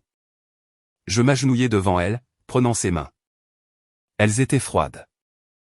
Ta présence est la seule chose qui a fait fonctionner cette maison. Il s'agit de son avidité, de la maladie de sa famille. Pas de toi. Jamais de toi. Je pris une profonde inspiration. Nous ne retournerons pas là-bas. Pas dans cette maison. Pas avec lui. J'ai déjà parlé à mon avocate, Eleanor Vance. Maria, dit-elle, le nom sonnant étrange dans son accent. Elle est bonne. C'est un requin et elle est de notre côté. Mon téléphone vibra. Eleanor Vance n'entra pas dans la petite salle de conférence, elle l'occupa. Elle avait la cinquantaine, un carré blond argenté impeccable et un costume qui coûtait probablement plus cher que ma première voiture. Elle posa un portfolio en cuir sur la table avec un bruit sec et définitif. Premièrement, dit-elle sans préambule, le rapport de police est en ordre. Intrusion, tentative d'occupation illégale. Il établit un schéma de harcèlement et une menace à votre propriété propre. Votre enregistrement où il dit « elle ne va pas mourir » est le coup de marteau émotionnel. Un juge le haïra pour ça. Deuxièmement, l'ordonnance restrictive temporaire est déposée. Il ne peut pas s'approcher à moins de 300 yards de vous, de votre mère, de votre fils ou de la propriété de Menlo Park. Il a été notifié à son bureau. Je lâchai un soupir que je ne savais pas retenir. Et la maison de Palo Alto est un bien matrimonial. Mais compte tenu de la disparité de revenus et de votre contrat de mariage, sa créance est relativement faible. Son petit coup avec l'appartement. Le juge verra cela comme une fraude et une tentative délibérée de dissiper ce qu'il pensait être un bien matrimonial. Cela le fait paraître stupide, cupide et indigne de confiance. Nous demandons l'usage exclusif de la résidence en attendant le divorce. Étant donné que vous êtes le principal fournisseur de soins, le rôle de votre mère est crucial ici, et il a démontré une instabilité. Nous l'obtiendrons probablement. Principal fournisseur de soins. Un rire amer m'échappa. Je voyage constamment et votre mère fournit les soins. Le tribunal reconnaît que c'est un environnement stable et aimant que vous offrez. Lui, d'un autre côté, vit actuellement dans la chambre d'amis de ses parents à San Mateo, ayant été expulsé de son domicile conjugal pour avoir essayé de le donner. Elle s'autorisa un mince sourire. Ça ne fait pas bonne figure. Maintenant, parlons de l'assaut. Assaut? Il va essayer de vous atteindre. Il va supplier. Il va menacer. Il va utiliser votre fil. Sa famille va se mobiliser. Vous devez être un trou noir. Rien n'entre. Rien ne sort. Toute communication passe par moi. Comprenez-vous? J'acquiesçai, comme à un signal. Mon téléphone personnel s'illumina sur la table. Un flot de messages de Michael. Laura, tu ne peux pas faire ça. C'est une réaction excessive. Nous pouvons arranger ça. Laura, pense à Ethan. Tu déchires cette famille. Laura, mon avocat dit que tu es vindicative. Le contrat de mariage pourrait ne pas tenir si tu cachais des biens. Laura, réponds-moi. Eleanor jeta un coup d'œil à l'écran. Ah, pile à l'heure. Tu es hystérique. Pense aux enfants. Et mon avocat dit. Trifecta, classique. Elle me poussa une carte. C'est un numéro pour un service de messagerie sécurisé dédié. Donnez-le à votre mère, à votre nounou, à votre portier. Toute communication concernant le divorce ou toute affaire connexe est transférée là à mon équipe. Vous bloquez son numéro et les numéros de sa famille. J'ai déjà bloqué ses parents. Bien. Mais il trouvera d'autres canaux, email, réseaux sociaux. Il pourrait utiliser le téléphone d'un ami. Dès qu'il vous contacte, vous me le transférez et vous ne répondez pas. Vous êtes une pierre. Je pris le téléphone. Mon doigt planait au-dessus du bouton de blocage pour le numéro de Michael. Cela semblait définitif. Plus définitif que la police, plus définitif que l'ordonnance restrictive. C'était la rupture numérique. Je le tapais. Les messages disparurent. D'accord, dis-je. Je suis une pierre. Le siège commença quelques heures plus tard. Mon email professionnel, auquel Michael n'aurait pas dû avoir accès mais qu'il avait, reçut un long message décousu de Frank Drapé, envoyé depuis un compte Gmail générique. Laura, Diane a le cœur brisé. Nous te considérions comme une fille. Ce n'est pas ainsi que la famille résout les désaccords. Michael a fait une erreur, mais ta réponse est cruelle et disproportionnée. Nous exigeons que tu t'assoies avec nous comme des adultes et que tu arranges ça. Le mariage de Kyle est en péril. Pense à la douleur que tu causes. Nous ne serons pas ignorés. Je le transférai à Eleanor. Sa réponse fut instantanée. Lettre de mise en demeure envoyée à leur domicile aujourd'hui. Le prochain contact sera signalé comme une violation de l'ordonnance restrictive. Ils arrêteront. Puis vint l'appel sur le vieux portable de Maria. Un numéro qu'elle utilisait rarement. Diane sanglotante. Maria, s'il te plaît. Tu dois lui parler. Elle détruit notre famille. Mon garçon est dévasté. Ne peux-tu pas la faire entendre raison? Nous sommes les grands-parents. Nous avons des droits. Ma mère, à son éternel crédit, écouta tranquillement un instant, puis dit d'une voix d'acier que je ne lui avais jamais entendue auparavant. Diane, ton fils a essayé de voler le cadeau de ma fille pour moi. Il a parlé de moi comme si j'étais un meuble. Tu n'as aucun droit ici. N'appelle plus ce numéro.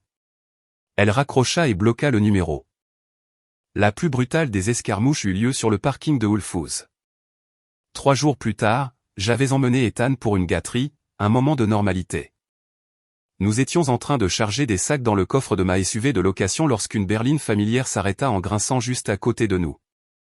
Michael et ses parents en sortirent. Le visage de Diane était marbré. Celui de Frank était violet de rage. Michael avait l'air hanté, mal rasé. Laura, il faut qu'on parle. Michael fit un pas en avant. Je me plaçai immédiatement entre eux et Ethan, qui regardait depuis le siège passager.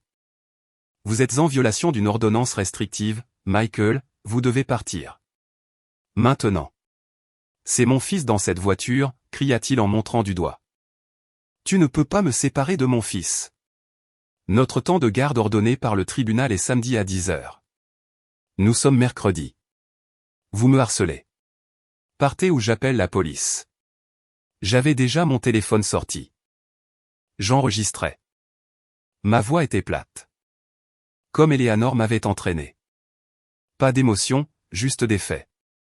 Frank s'avança, son doigt tapotant l'air. Petite sorcière vindicative. Après tout ce que nous avons fait pour toi. Nous t'avons accueilli. Nous t'avons traité comme l'une des nôtres. Vous m'avez traité comme un distributeur automatique, dis-je, sans élever la voix, et vous avez traité ma mère comme une employée de maison. Maintenant, remontez dans votre voiture et partez ou je vous ferai arrêter pour violation d'une ordonnance du tribunal, encore une fois. Diane gémit bruyamment, un son théâtral. Tu fais du mal à tout le monde. Regarde ce que tu fais à cette famille. Des gens regardaient. Je m'en fichais. Je levai mon téléphone. La caméra pointait vers eux. Ceci est enregistré. Chacun de vos mots, votre présence ici à moins de 300 mètres de moi et de mon enfant est une violation. La police est en numérotation rapide. À vous de jouer. Michael regarda mon visage, puis le téléphone. Puis les regards curieux et désapprobateurs des autres clients. Le combat s'éteignit en lui, remplacé par un air de défaite totale. Il pensait qu'une scène publique me ferait plier. Au lieu de cela, elle le couvrait de honte. Allez, marmonna-t-il à ses parents, les épaules affaissées. Allons-y. Ils partirent. Frank marmonnant toujours. Diane pleurant dans un mouchoir. Je montai dans le siège conducteur, mes mains ne tremblant que légèrement. Ethan était silencieux, son petit visage pâle. Maman, pourquoi papa est-il si en colère? Je pris une profonde inspiration. Papa est en colère parce qu'il a fait quelque chose de très mal et qu'il en subit les conséquences. Ce n'est pas ta faute. Rien de tout cela n'est ta faute. Mon travail est de te protéger, toi, et moi, et grand-mère. C'est ce que je fais. Il resta silencieux une minute, puis dit. Grand-mère Maria fait de meilleures crêpes de toute façon.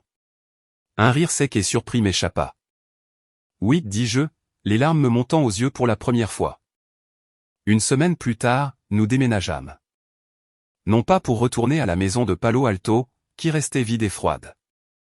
Un musée d'une vie ratée. Eleanor avait sécurisé une magnifique maison de location entièrement meublée dans une communauté fermée à Hillsborough. C'était sûr, sécurisé et sans souvenir. Le même jour, j'emmenai Maria au Vidian. J'avais fait nettoyer la place par une équipe de nettoyage, éliminant toute trace dédrapée. Les vilains rideaux avaient disparu. Le vase coq était à la décharge. Les murs avaient été repeints dans le gris doux qu'elle aimait. Je lui tendis la clé, pas le porte-clés, la clé physique en laiton. C'est à toi, maman. Clair et net. J'ai remboursé l'hypothèque. l'acte est à ton nom. Personne ne peut plus jamais y toucher. Elle ne pleura pas. Elle traversa les pièces vides et ensoleillées, sa main traînant le long des murs. Elle se tint sur le balcon, regardant le chêne. Finalement, elle se tourna vers moi, les yeux brillants. C'est trop, Mija. Ce n'est pas assez, dis-je, la voix rauque. Ce ne sera jamais assez. Nous commandâmes des plats à emporter et mangeâmes par terre. C'était le repas le plus paisible que j'ai eu depuis des mois. Cette nuit-là, de retour à la maison de location, après qu'Ethan fut endormi, je reçus l'appel d'Eleanor. Ils ont cédé, dit-elle, et je pouvais entendre un sourire dans sa voix.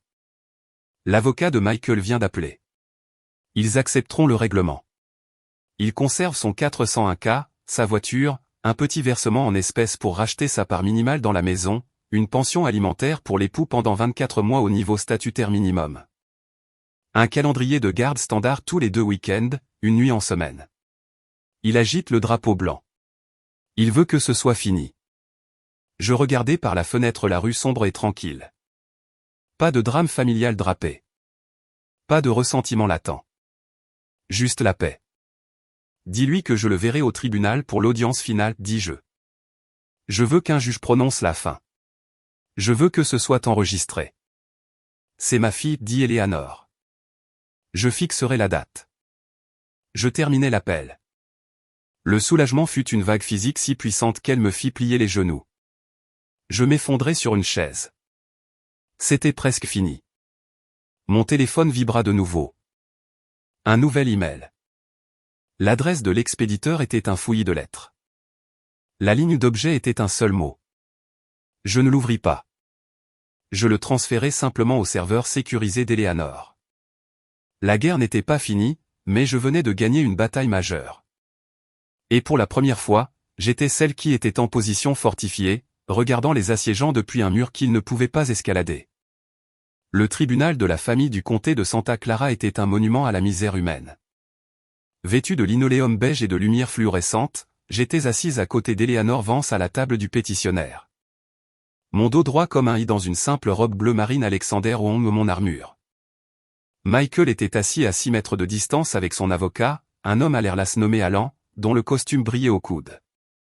Frank et Diane étaient au premier rang du public, rayonnant d'hostilité comme un brouillard toxique. Ma mère, Maria, était assise directement derrière moi, une forteresse silencieuse de soutien. Le but de l'audience d'aujourd'hui était les ordonnances temporaires, garde, pension, qui vivaient dans la maison. C'était une escarmouche procédurale, mais Eleanor m'avait prévenu que cela donnerait le ton à tout ce qui allait suivre.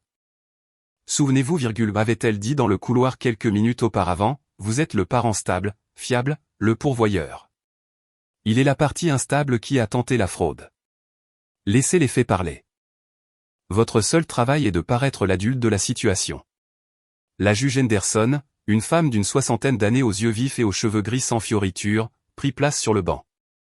Nous sommes ici pour Sterling contre Drapé, dit-elle, sa voix sèche.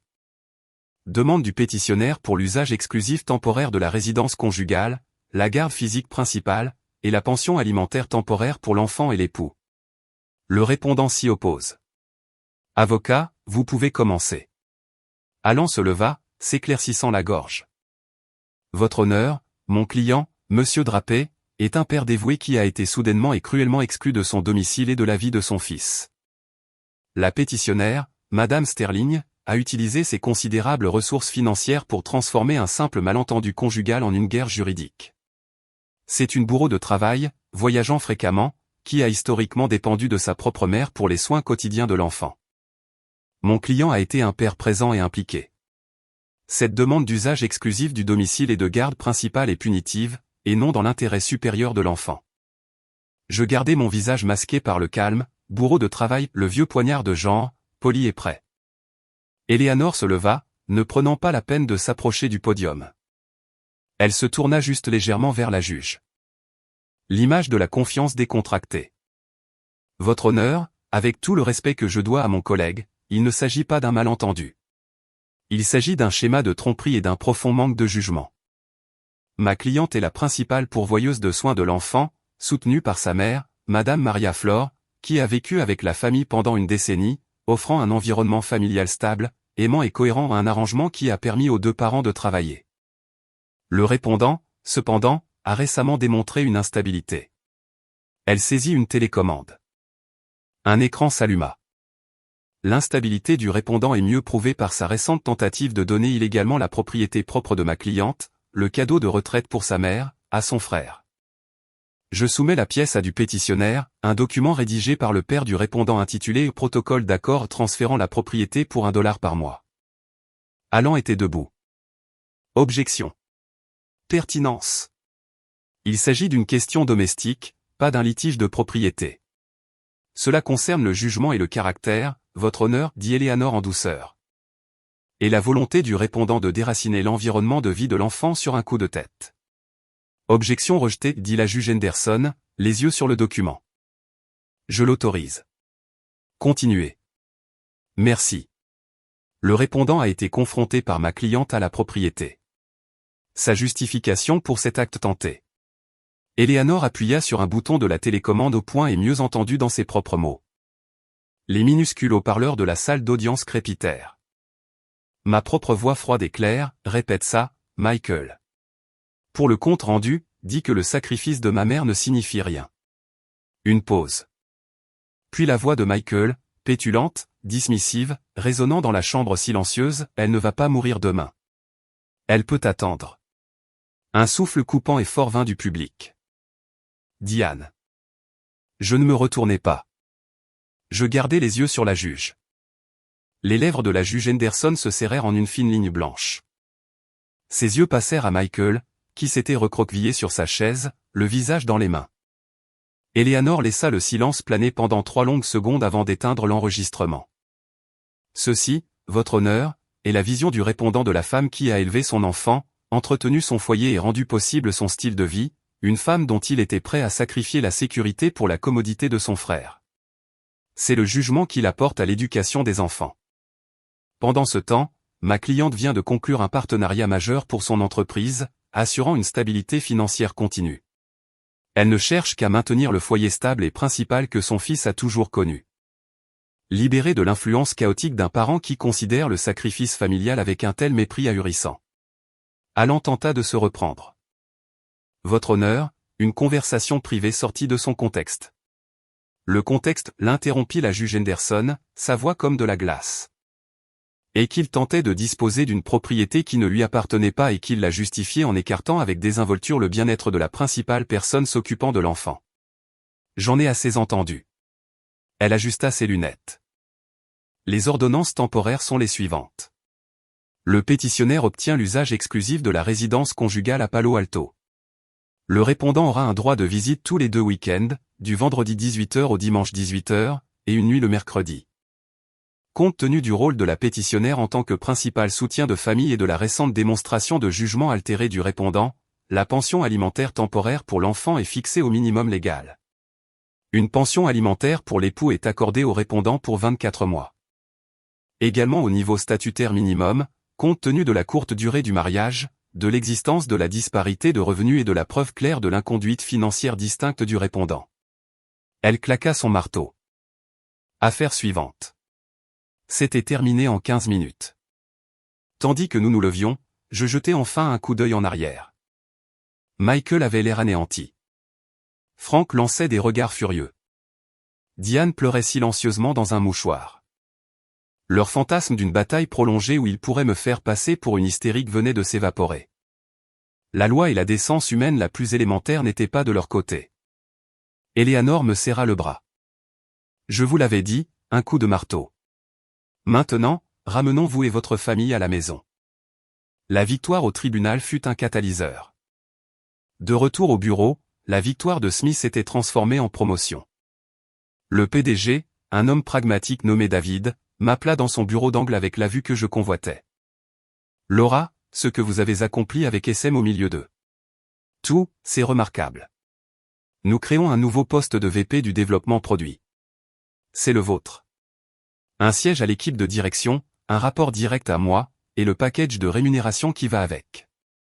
Il fit glisser un papier sur le bureau. Les chiffres faisaient paraître mes paiements temporaires de pension alimentaire comme une erreur d'arrondi. Je pensais au nouveau fournisseur prometteur de Michael, à son ressentiment. Merci, David. Je ne vous décevrai pas. Je sais que non. C'est pourquoi c'est le vôtre. La première chose que je fis avec le bonus de signature ne fut pas d'acheter une voiture ou une montre. Je me connectai au portail hypothécaire de l'appartement du Vidian. J'entrai le montant du remboursement, un chiffre que je pouvais maintenant effacer sans cligner des yeux, et cliquer sur soumettre. La transaction fut instantanée. Ce week-end-là, j'emmenai Maria à l'appartement. Je ne lui remis pas les clés, mais une simple feuille de papier, l'acte enregistré, portant maintenant seulement son nom, Maria Flore, et le tampon prêt entièrement libéré. Elle le lut lentement, ses doigts traçant les mots. Mija, c'est trop. C'était toujours censé être à toi. Maintenant, c'est vraiment le cas. Pas de banque, pas d'ex-mari, personne. À toi. Je la serrai dans mes bras, sentant la fragilité de sa silhouette, l'immense force en elle. Personne ne peut jamais y toucher. L'effondrement de la famille drapée fut une chose publique et pathétique. Le scandale, comme Diane l'appelait, suivit Michael jusqu'à son cabinet de marketing conservateur. La combinaison de l'ordonnance restrictive, de la défaite au tribunal, et des détails chuchotés sur l'expulsion, et l'enregistrement firent de lui un paria. Il ne fut pas licencié. Il fut géré pour partir. Son dernier jour fut un vendredi. Il se présenta pour son week-end avec Ethan, sentant la bière éventée et l'apitoiement. Brianna, la fiancée de Kyle, eut des doutes. Le mariage fut reporté indéfiniment. La rumeur disait, via une connaissance commune bavarde, que les parents de Brianna avaient eu vent du drame familial et avaient exhorté leur fille à reconsidérer un mariage dans ce qu'ils appelaient un nid d'escrocs. Kyle retourna vivre chez ses parents. Les trois d'entre eux, désormais enfermés dans un monde amer et rétrécissant de ressentiments mutuels. J'appris tout cela à distance. Grâce au résumé précis d'Eleanor, ma propre vie s'élargissait. Nous déménageâmes de la location pour une magnifique ferme moderne à San Carlos. Elle avait un grand jardin, une cabane dans les arbres et pas de souvenirs. Le premier soir, après le départ des déménageurs, Ethan et moi étions assis par terre dans sa nouvelle chambre au papier peint étoilé, entourée de cartons. Maman, demanda-t-il, assemblant un vaisseau spatial Lego. Papa dit que tu as pris tout l'argent et que tu as rendu grand-mère et grand-père drapés tristes. La vieille colère monta, mais je la refoulai. C'était le vrai champ de bataille.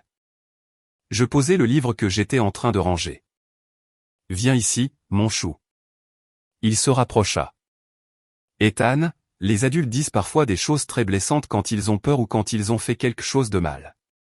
La vérité, c'est que j'ai travaillé très dur pour gagner l'argent qui prend soin de nous. Papa a son propre travail et son propre argent. J'ai utilisé mon argent de mon travail pour acheter à grand-mère Maria un cadeau de remerciement pour toute son aide. Papa a essayé de donner ce cadeau à oncle Kyle sans me demander. Ce n'était pas juste et ce n'était pas bien. Mon travail le plus important est de te protéger, toi, et moi, et grand-mère Maria. C'est ce que je fais. L'argent, ce sont juste des problèmes d'adultes. Ce n'est pas ta faute et il ne s'agit pas de rendre les gens tristes. Il s'agit de rendre les choses justes et sûres. Il traita cela. Son front se plissa d'une manière qui me rappelait ma propre concentration. Alors, le cadeau de grand-mère est en sécurité? Il est très en sécurité. Et elle est très heureuse. Il hocha la tête, apparemment satisfait. D'accord. On peut avoir un chien. Je ris. La tension se brisa. On verra. Ramassons d'abord les Legos. Un mois plus tard, j'organisais une pendaison de crémaillère. Ce n'était pas grand. Mon équipe du travail, Raj, Chloé, l'agente immobilière, quelques autres amis proches. Maria prépara un festin. La maison était remplie de lumière et de rire, le genre qui n'était ni forcé ni théâtral. Au coucher du soleil, je me tenais sur la terrasse avec un verre de vin, regardant les collines. Mon téléphone vibra. Un message d'Eleanor. Eleanor, ils ont cédé. Offre de règlement complet à vos conditions. Il garde son 401K et sa voiture. Renonce à l'équité de la maison. Soutien minimum. Garde standard. Il veut que ce soit fini. Il est brisé. Je regardais le message. Puis la fête à l'intérieur, ma mère enseignait à Raj comment faire sa salsa signature. Riant. Ethan montrait à Chloé sa nouvelle chambre. Je répondis, mes doigts fermes. Moi, dis-lui que je le verrai au tribunal pour l'audience finale. Je veux que le juge le dissolve. J'avais besoin du dossier officiel. Le marteau du juge le rendant réel. J'avais besoin d'entendre les mots. Eleanor, c'est ma fille. Je fixerai la date. Je rangeai le téléphone et rentrai à l'intérieur. L'ascension n'était pas une vengeance. Il s'agissait de s'élever à un endroit où les gens qui avaient essayé de vous rabaisser étaient si loin en dessous qu'ils n'étaient même plus un point dans le rétroviseur. J'y étais presque. La dernière audience fut plus courte qu'une pause café. Le même tribunal beige, le même éclat fluorescent. Michael, flanqué de son avocat dégonflé, Allen, ressemblait à une photocopie d'un homme pâle. Insubstantiel. Il ne voulait pas croiser mon regard. Nos avocats s'approchèrent du banc. Une consultation chuchotée avec le greffier. Il n'y eut pas de témoignage, pas d'argument, juste le cliquetis administratif sec du clavier du greffier. La juge Henderson regarda par-dessus ses lunettes. Le tribunal a examiné l'accord de règlement stipulé dans l'affaire Sterling contre Drapé. Pétitionnaire, défendeur, vous comprenez les termes tels qu'ils ont été lus dans le procès-verbal? Division des biens, calendrier de garde, obligation de pension alimentaire? Oui, votre honneur, dis-je, ma voix claire dans la pièce silencieuse. Oui, marmonna Michael, fixant la table. Très bien. Le mariage est dissous pour des motifs de différence irréconciliables. Le décret entrera en vigueur aujourd'hui. Bonne chance à vous deux. Affaire suivante. Le marteau tomba. C'était fini. Alan ramassa rapidement ses papiers, chuchota quelque chose à Michael, et s'enfuit presque. Michael se leva, hésita un instant, comme s'il allait dire quelque chose. Je me tournai, lui offrant mon profil. Un mur net et silencieux. Je vis ses épaules s'affaisser. Puis il sortit. Un fantôme quittant la scène par la gauche.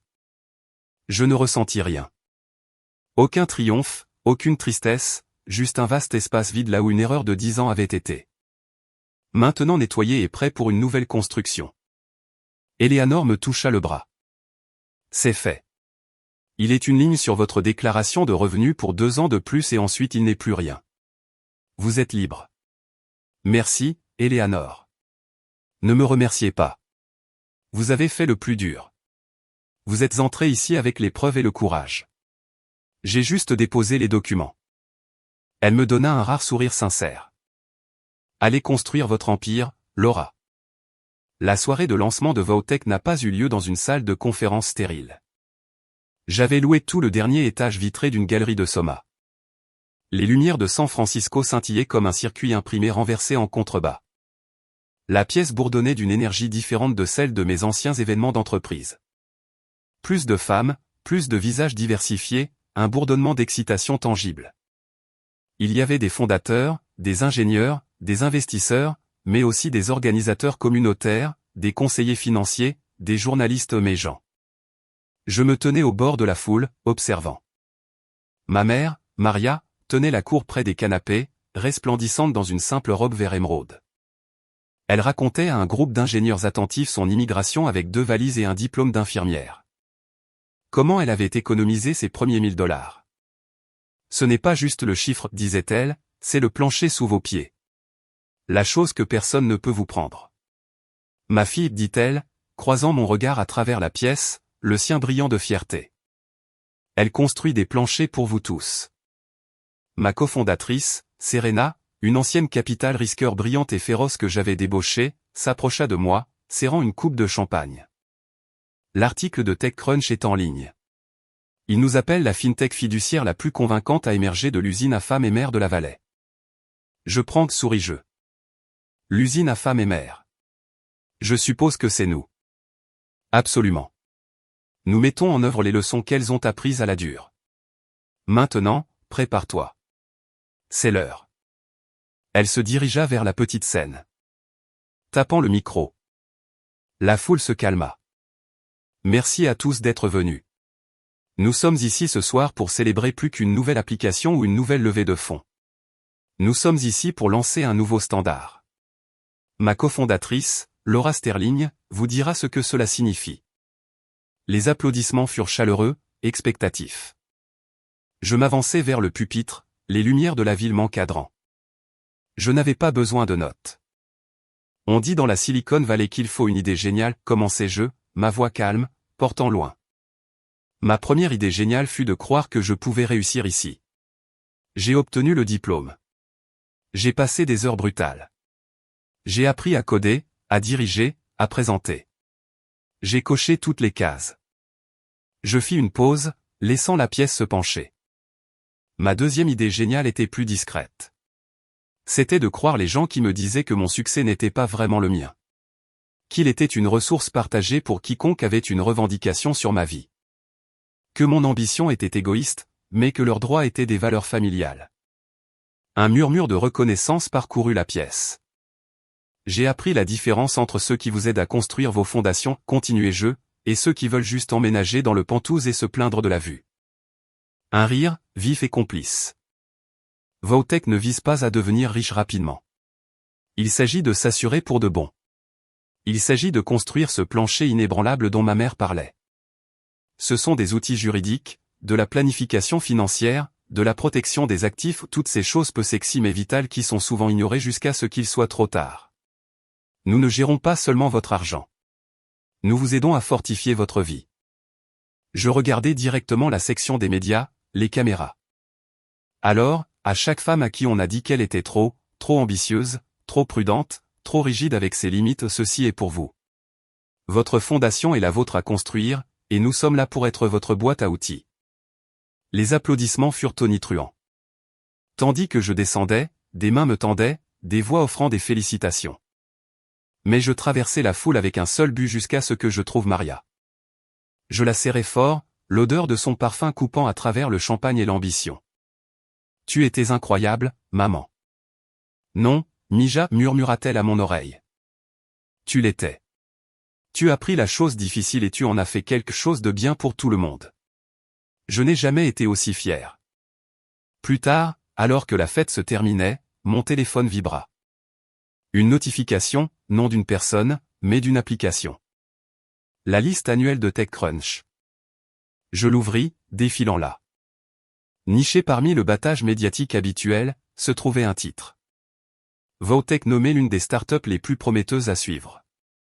Je le montrai à Serena. Elle sourit. Je te l'avais dit. Je souris. Relus le titre une fois de plus. Et puis je fis quelque chose que je n'avais pas pu faire depuis plus d'un an. Je mis le téléphone en mode silencieux et le laissai sur une table de cocktail. Le seul son que je voulais entendre était le vent dehors, le rire s'estompant de mes amis, et le battement profond et satisfait de mon propre cœur libre. De retour dans la maison de San Carlos, le silence était une couverture chaude. Ethan était déjà au lit, une forteresse d'animaux en peluche. Je m'assis sur le bord de son matelas, lui lissant les cheveux. Maman, sa voix était endormie. C'était ta fête pour ta nouvelle entreprise. Oui. C'est une bonne entreprise. Je pense que oui. Elle aide les gens. Il resta silencieux pendant une longue minute. Ses yeux sérieux dans la faible lumière de veille. Maman. Oui, mon chou. Tu es heureuse. La question, si simple, si profonde, me frappa au centre de ma poitrine. Je pensais à la fureur froide dans l'appartement de Menlo Park, à la victoire creuse au tribunal, au travail épuisant et méticuleux de la reconstruction. Je pensais à cette maison, à ma mère en sécurité dans sa propre maison, à la scène de ce soir, au téléphone silencieux en bas. Je me penchai et lui embrassai le front. Oui, mon bébé, murmurai-je, la vérité me remplissant. Je suis enfin complètement heureuse. En bas, je versai 2 verres de cabernet et les portai sur le pont. Maria y était déjà, enveloppée dans un châle, regardant les étoiles au-dessus des collines sombres. Je lui tendis un verre et m'assis à côté d'elle. Nous ne trinquâmes pas. Nous ne portâmes pas de toast. Nous restâmes simplement assises dans le calme. La paix s'installait autour de nous comme l'air frais de la nuit. Le vœu que la promesse de protéger ce que nous avions construit, d'honorer le sacrifice, de vivre une vie selon nos propres termes. Ce n'était plus quelque chose de prononcé. C'était dans l'acte de propriété de son appartement, dans le code de mon entreprise, dans la sécurité du sommeil de mon fils. C'était dans le sol de cette nouvelle vie qui prenait déjà racine. La guerre était finie. Nous avions gagné. Et ce calme, cette sécurité, cette paix inébranlable étaient les butins.